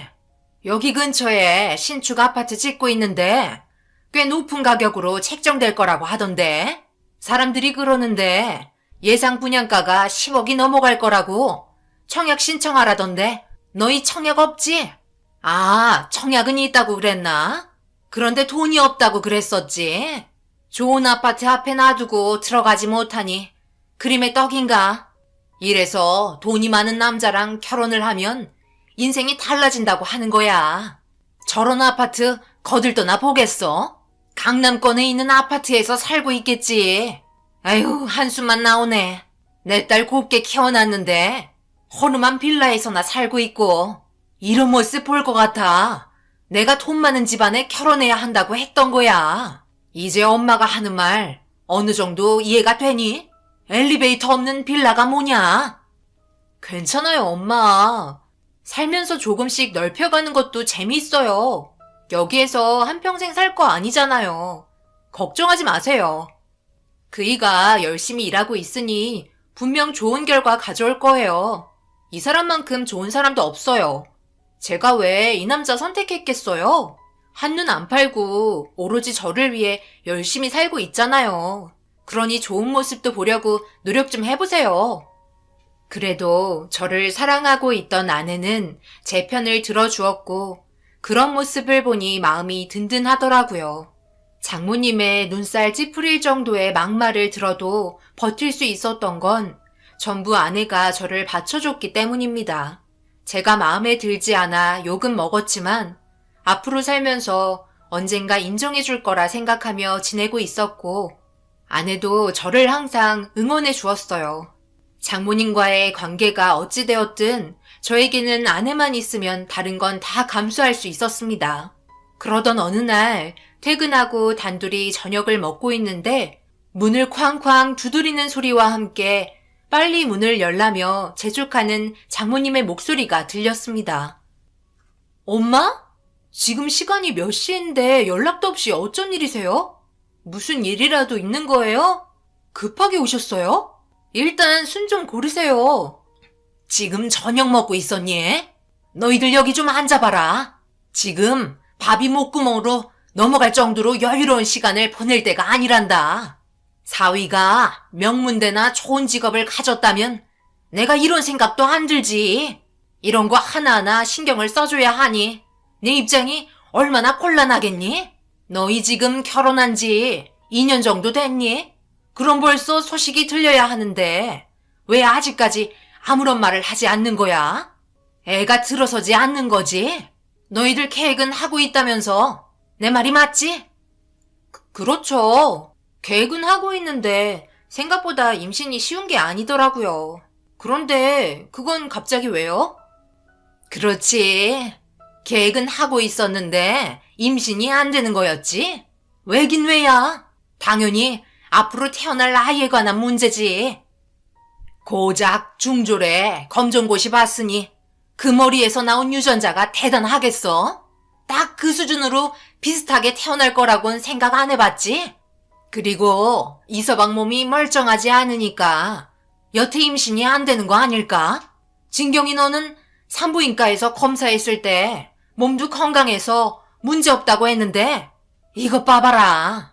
이서방의 정자가 매가리가 없어서 임신하는 데까지 도달하지를 못하는 거잖아. 이러니 내가 속이 안 뒤집혀져? 너희들 절대 이혼할 생각은 없는 거잖아. 그래서 하는 말인데 좋은 유전자를 기증받아 아이를 가지는 게 좋을 것 같은데 어차피 아이 키우는 건 똑같으니까 그렇게 하는 게 어때? 장모님, 이 문제는 저희가 알아서 해야 될 문제라고 생각되는데요. 지금 하신 말은 아무리 생각해도 받아들일 수가 없네요. 어떻게 기증을 받아 임신을 해야 된다고 말을 하실 수가 있는 거죠? 정말 해도 너무 하시는군요. 당장 나가주세요. 어따 대고 나가라 마라 명령질이야. 내 딸 집에 내가 있겠다는데 감히 장모 말에 토를 달고 대들어? 장모는 자기가 하는 말을 순순히 받아들이지 않고 토를 달았다는 이유 하나로 저를 밀쳤고 저 또한 이건 아닌 것 같아 장모를 밖으로 내쫓았습니다. 아내는 험악해진 분위기에 당황스러워하고 있을 때 갑자기 저에게 화를 내기 시작했어요. 그 이유는 아무리 그래도 어른한테 소리치고 대드는 행동은 잘못됐다며 자기 엄마라고 두둔하기 시작했어요. 그때 너무 어이가 없어 아무 말도 하지 못했고 아내가 저에게 화를 내던 그때의 모습을 아직도 잊을 수가 없습니다. 지금 내가 잘못한 거야? 당신은 장모님이 한 말에 대해서 공감을 한다는 거야? 어떻게 나한테 화를 낼 수가 있어? 엄마가 한 말에 대해 화부터 낼 게 아니라 진지하게 생각해 봐야 할 문제라고. 우리 결혼하자마자 계획이 뭐였어? 아이부터 갖는 거였잖아. 그런데 봐봐. 지금 우리 결혼한 지 2년이 넘어가는데도 소식이 없잖아. 그래서 고민 끝에 해결해 주려고 하신 건데 그런 마음도 모르고 엄마를 밀쳐? 이 모든 게 당신 생각해서 하는 말이잖아. 엄마, 제 말이 맞죠? 그래. 우리 딸 그동안 마음고생이 심했구나. 엄마 마음 다 이해해주고. 내가 그동안 얼마나 힘들었겠니? 스트레스가 이만저만 아니었다. 그래서 나도 어떻게 하면 너희들에게 상처받지 않고 설명을 할 수 있을지 밤새 고민하고 찾아온 거야. 그런데 하나뿐인 사이가 내 맘 하나 몰라주고 나를 내쫓으려고 밀치니 얼마나 마음이 아프겠니? 되려 저를 이상한 사람 취급하기 시작했어요. 아내까지 그렇게 생각하고 있다는 자체가 더욱더 충격이었습니다. 결국 너무 어이가 없어 할 말조차 잃어버렸고 장모는 자기가 한 말에 대해 진지하게 생각해봐야 할 거라며 더 큰 소리치고 돌아가셨습니다. 장모가 돌아가고 정정만 남은 집에 아내와 단둘이 있으면서 서로 아무 말 없이 각자 떨어져서 지내야만 했어요. 당연히 제 편을 들어줄 거라고 생각했었는데 전혀 예상 밖의 전개가 흘러가 버려 실망이 많았어요. 아무리 검정고시를 보고 남들이 우러러 볼 수 없는 하찮은 직업을 가졌다 한들 그런 막말을 할 수가 있는 건지 이해되지 않았습니다. 그렇게 한참 동안 서로 냉전 상태에 있었고 아내는 장모와 통화를 조용히 주고받으며 무언가를 꾸미고 있는 듯 했어요. 저를 피해 다니며 행동하는 모든 것들이 의심스러워지기 시작했습니다. 한바탕 난리를 쳐서 그런지 그 뒤로 장모는 더 이상 저에게 아무 말도 하지 않았어요. 지렁이도 밟으면 꿈틀거린다고 속에 있던 말을 꺼내며 화를 내니 더 이상 장모도 저를 건드리지 않는 것 같았습니다. 그리고 시간이 지난 만큼 아내 또한 조금씩 기분이 풀리기 시작했는지 서로 어색한 분위기 속에 툭툭 던지는 대화를 주고받으며 각자 상처받았던 마음도 풀어지기 시작했고 더 이상은 그런 문제들로 얼굴 붉힐 일이 없어진 것 같았어요. 아내와도 다시 예전처럼 좋은 분위기를 만들어 나가기 시작했고 장모는 여전히 무뚝뚝한 상태로 막말만 안 할 뿐이지 달라진 건 없었습니다. 몇 달의 시간이 지나고 아버님이 술 한잔하고 싶다길래 주말에 찾아뵈었어요. 평소와 다를 것 없는 일상이었고 장모도 그날만큼은 얼굴을 붉히고 싶지 않았는지 아버님과 함께 술 한잔하는 것도 편하게 먹을 수 있었습니다. 그런데 잠시 뒤 아내의 행동이 문제가 생기기 시작했어요. 입을 틀어막더니 갑자기 화장실로 급하게 뛰어가더라고요. 너무 놀라 무슨 일이냐고 다급하게 물어보자 아무 말 없이 헛구역질을 하기 시작했고 그때 머릿속으로 스쳐 지나간 건 아내가 임신을 했을 것 같다는 느낌이 강렬했습니다. 그래서 입가를 닫고 나오는 아내에게 떨리는 목소리로 임신 아니냐고 물어보자 아침에 먹은 게 체한 것 같다며 말도 안 된다고 무심코 지나갔지만 그때부터 시작된 입덧은 심상치 않았어요. 그리고 그 모습을 빤히 지켜보던 장모는 저와 아내의 마지막 관계를 물어보더니 임신이 될 확률이 거의 맞을 것 같다며 말을 꺼내길래 서둘러 테스트기를 사와 검사를 하게 되었고 아내는 저희가 그토록 원하던 임신을 하게 되었습니다. 너무나 간절했던 마음이었기 때문에 저도 모르게 눈물이 흘러버리더라고요. 아내는 그런 저를 안아주며 모든 게 잘 해결됐으니 걱정하지 말라고 앞으로 좋은 일만 있을 거니 힘내라면서 같이 눈물을 흘렸습니다. 아버님과 장모도 함께 축하해 주었고 조금씩 저에 대한 미움도 사라져 가는 것 같아 세월이 흐르면 모든 게 좋아질 거라 생각했어요. 행복한 시간은 확실히 빠르게 흘러가는 것 같았습니다.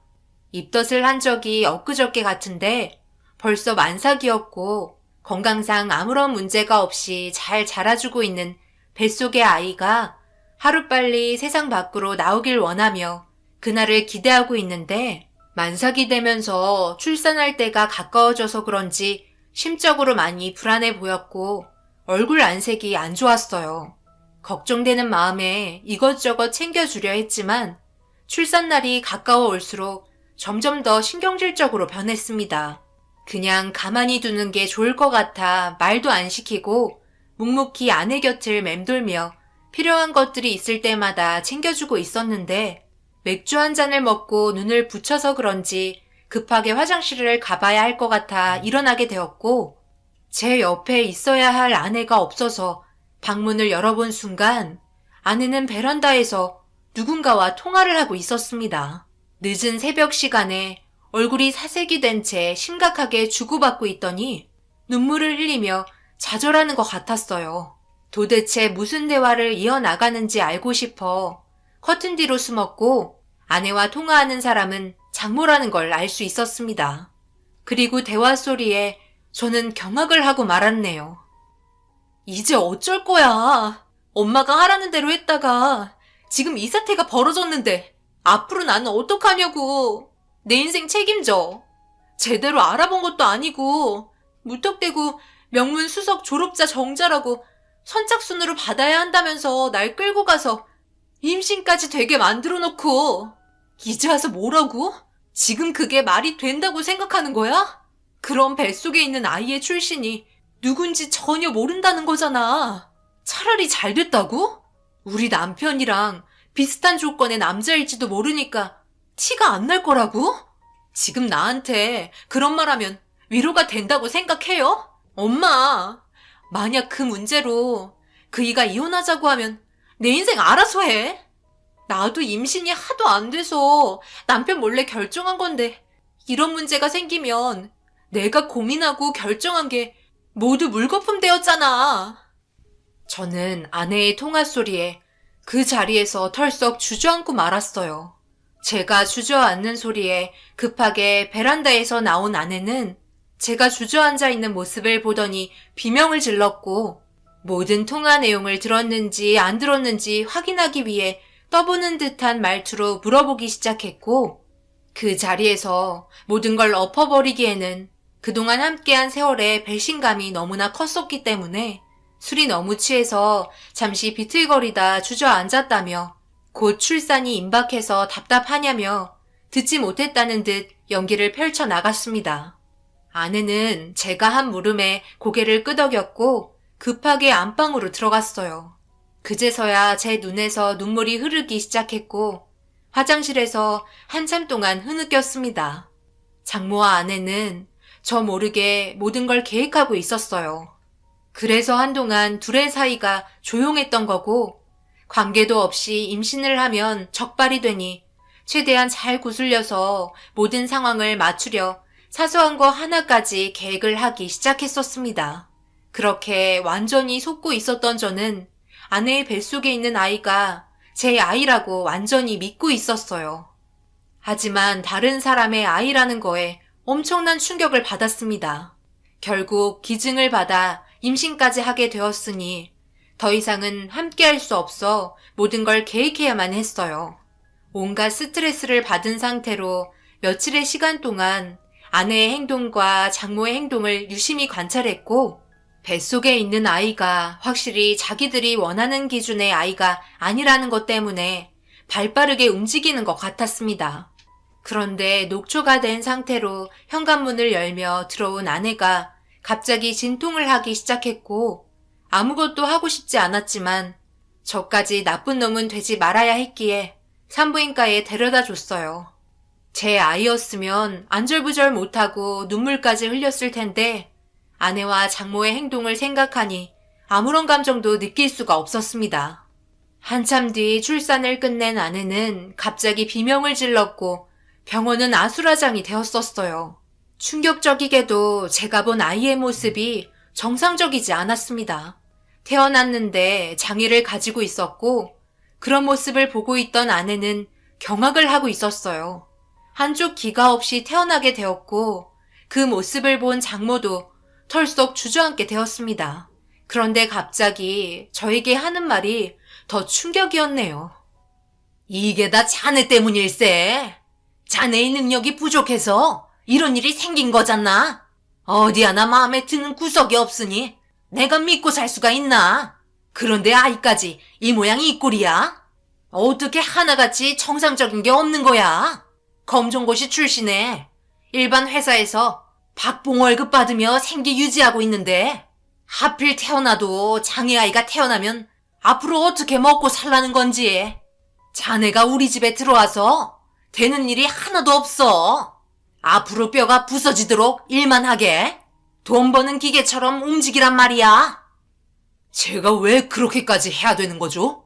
지금 뭔가 단단히 착각을 하고 계신 것 같은데요.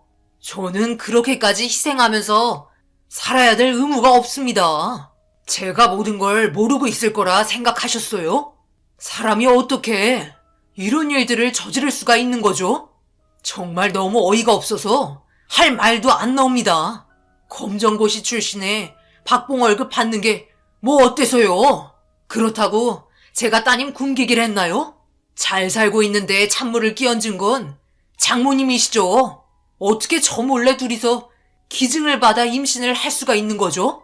제가 모르고 있는 줄 아세요? 잘못은 전부 장모님이 하셔놓고 저에게 모든 걸 덩떡에 씌우려고 하시는 거예요? 이 말이 끝나는 순간 아내의 얼굴이 사색이 되었고 장모는 저를 보며 말을 더듬기 시작했어요. 그리고 아버님과 저희 부모님이 때마침 도착하셔서 이 모든 상황을 듣고 계셨고 충격적인 말을 듣게 된 순간 어머니는 주저앉고 말았습니다. 절대 해선 안 될 행동을 하게 된 장모가 너무 실망스러웠는지 아버님은 장모의 얼굴에 손이 올라갔고 아내는 그저 아무 말 없이 눈물만 흘리고 있었습니다. 장모는 절대 아니라며 난리를 쳤지만 결국 유전자 검사 불일치까지 나오게 되면서 모든 상황은 종결이 되었네요.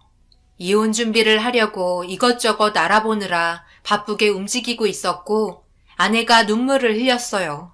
자신이 한 행동에 대해 정말 미안하고 실수였다며 두 번 다시 이런 일은 없을 테니 제발 이혼만큼은 하지 말아달라고 애원을 하기 시작하더라고요. 장애를 가진 아이를 안고 눈물을 보이며 슬픈 얼굴로 애원하는 아내를 바라보고 있던 저도 너무 마음이 아팠습니다. 하지만 자신이 한 결정이 잘못됐고 돌이킬 수 없을 정도로 너무 멀리 와버렸기 때문에 그에 따른 모든 불이익은 홀로 감당해야만 했어요. 아무 말 없이 저는 짐을 싸기 시작했고 아내는 제가 없으면 앞으로 살아갈 자신이 없으니 떠나지 말아달라고 애원을 하기 시작했습니다. 어떤 식으로도 용서를 받을 수는 없었어요. 나는 당신을 용서해 줄 수 있는 선을 넘어버렸어.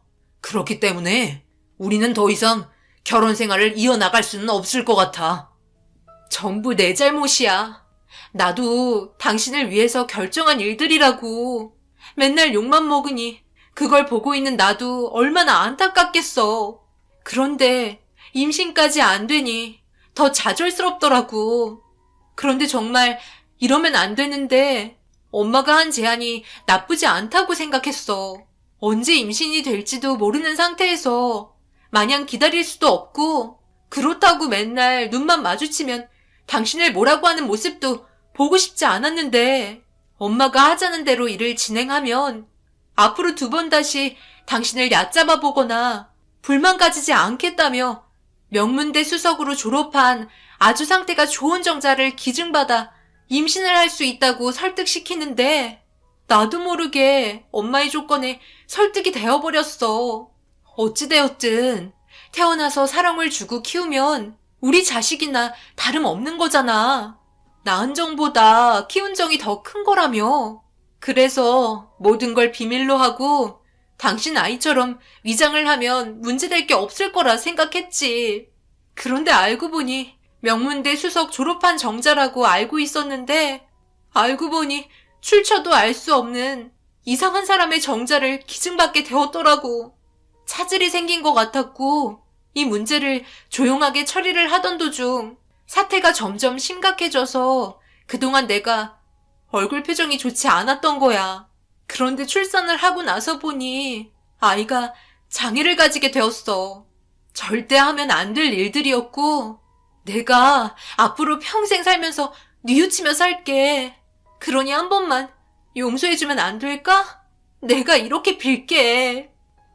만약 태어난 아이가 장애를 가지지 않았다면 평생을 속이며 살 생각이었던 거네.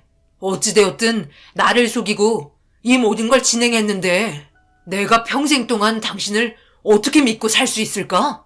나는 더 이상 아무런 말도 하고 싶지 않아. 나를 위해 했다고 얘기하지만 그건 당신 생각이고 당신이 내린 결정이야. 나를 위해서 한 게 아니라고. 그저 자신의 아이가 가지고 싶어서 조급한 마음에 결정한 거 아니야? 당신도 내가 검정고시 출신에 박봉받고 일을 하고 있으니 내 몸에서 나온 유전자도 똑같은 인생을 걷게 될까봐 그게 두려워서 내린 결정이겠지. 내 핑계 대지 마. 모든 건 당신 책임이니까. 아내는 제가 한 말을 끝으로 눈물을 흘리며 오열을 했습니다. 짐을 대충 싸고 이혼 서류를 건네고 나가려고 하자 지푸라기라도 잡으려는 심정인지 장모가 현관문을 열자마자 저를 보며 납작 엎드려 용서를 빌기 시작했고 그런 모습을 보니 한심하기만 했어요. 평생 지울 수 없는 죄인 거 알지만 딱 한 번만 죽은 사람 살린 셈 치고 용서해달라며 다리를 붙잡고 오열하셨습니다. 하지만 그럴 수 없었어요. 장모가 키운 판을 제가 수습할 이유는 없었으니까요. 장모가 붙잡고 있던 다리를 뿌리치고 밖으로 나왔고 저는 이혼 위자료 소송과 정신적인 손해배상 청구를 끝으로 그 사람들과의 인연을 마무리 지었습니다. 더 이상은 엮일 일이 없을 거라 생각하며 홀로 열심히 살아오던 도중 몇 년 뒤 정말 좋은 여자를 만나게 되었고 진심으로 저를 사랑해주며 처가 식구 모두들 사소한 거 하나라도 전부 챙겨주려고 하시는 분들을 만나 새로운 인생을 살기 시작했어요. 과거가 어찌되었든 현재가 너무 행복하기 때문에 그때의 일들은 전부 제 기억 속에서 지워졌다고 생각했었습니다. 그런데 갑자기 툭툭 튀어나오는 과거의 기억들이 저를 괴롭게 만들었고 그때의 서러움 때문인지 저도 모르게 눈물을 흘릴 때도 있었습니다. 이런 문제를 현재의 제 아내가 모르는 건 아니었어요. 저를 바라보며 모든 건 시간이 해결해 줄 거니 더 이상 과거에 얽매이지 말고 지금에 충실하라며 많은 격려를 해주었습니다. 과거의 일들이 자존감을 너무 낮춰버렸는지 회복되는 데는 더 많은 시간이 필요해 보였어요. 그렇게 조금씩 잊혀질 때쯤 아내와 함께 유모차를 끌며 시내를 걸어가고 있는데 반대편에서 걸어오던 한 사람과 눈이 마주치게 되었고 그 사람을 보자마자 너무 놀라 뒷걸음질 치게 되었네요. 다름 아닌 전 부인의 장모였고 그 사람도 저를 보자마자 잘 지내고 있는 모습에 화들짝 놀라 보였어요. 그리고 천천히 고개를 돌려 시선은 유모차를 향했고 유모차에 있던 아이를 보더니 경악을 하셨습니다. 제 아이들은 쌍둥이로 태어났고 거기에 더해 한 번 더 그 사람이 놀란 건 아내는 뱃속에 셋째까지 임신을 한 상태라 자기가 뭘 잘못 본 것 마냥 몇 번이고 눈을 비볐네요. 그리고 건물에서 다급하게 아이를 안고 나오던 한 사람은 장모에게 왜 먼저 나가냐고 성질을 부렸고 그 모습을 보니 초췌해진 얼굴빛과 육아에 찌들어 장애를 가진 아이를 키우는 게 많이 힘들었는지 불만을 털어놓고 있었어요. 그러자 저와 눈이 마주쳤고 비교가 되는 모습에 자신이 많이 부끄러운지 몸을 돌렸습니다. 그런데 전부인 아이가 칭얼거리며 보채기 시작하자 힘겹게 진정시키고 있는데 아이의 눈이 이상하더라고요. 제가 인상을 찌푸리며 바라보고 있자 전부인의 장모는 저에게 눈에도 장애가 있어 앞이 보이지 않는다며 몇 초간 저와 제 아내를 바라보더니 그녀를 데리고 서둘러 자리를 피했습니다. 아내는 전부인이냐고 물어보았고 고개를 끄덕이자 고개를 돌려 도망치는 듯한 그 사람들을 바라보더니 그동안 정말 힘들었겠다며 저를 위로해줬어요. 그런데 갑자기 아내가 전부인의 장모가 이상하다며 말을 이어나갔고 고개를 돌려 두 사람을 보는데 장모가 가슴을 움켜쥐더니 고통스러운 눈빛으로 땅을 바라보고 있었어요. 그리곤 잠시 뒤 머리가 먼저 땅으로 떨어지면서 쿵 하는 소리와 함께 정신을 잃었습니다. 저는 그때 어떻게 해야 될지 몰라 머뭇거렸어요. 차마 그 사람들에게 다가갈 수가 없었고 만에 하나 구해주려 했다가 또다시 안 좋은 상황에 휩쓸리게 될 수도 있을 것 같아 몸을 돌려 모른 척 하자며 가던 길을 가려 했습니다. 장모가 쓰러진 주위로 사람들이 있어서 도와주고 있었고 숨을 안 쉬고 있다며 아무래도 심정지가 온 것 같아 심폐소생술을 해야 한다고 구급차에 요청을 하기 시작했고 그 말들이 제 귀에 들려오고 있었어요. 아내는 묵묵히 뱃속에 있는 아이를 어루만지며 다급하게 유모차를 끌고 자리에서 벗어나려 하는 저를 따라왔어요. 그리고 그때 이후로 2번 다시 그 사람들을 만난 적은 없습니다. 제가 볼 땐 아마 전 부인의 장모는 세상을 떠났을 듯 싶네요. 너무 잘 살고 있는 모습에 충격을 받아 그로 인해 심정지에 오게 된 것 같습니다. 만약 살아있다면 그 사람들이 뿌린 대로 걷어들인 거니 앞으로의 인생 살아가면서 자신의 잘못을 뉘우쳤으면 좋겠어요. 한 번뿐인 인생은 어떻게 하냐에 따라 그 사람의 앞날이 달라지는 것 같습니다. 저는 지금의 아내가 있어 너무 행복하고 더욱더 열심히 살기 위해 2발이 있는 한 쉬지 않고 뛰어다니며 살고 있습니다. 여러분들께서도 살면서 항상 좋은 마음으로 살아가셨으면 좋겠어요. 그렇게 한다면 언젠가 뿌린 씨앗은 좋은 수확물로 돌아올 거라는 걸 제가 확신할 수 있을 것 같네요. 제 사연 들어주신 분들 언제나 좋은 일 가득하시고 웃음이 끊이지 않는 삶을 살아가시길 바랍니다. 감사합니다.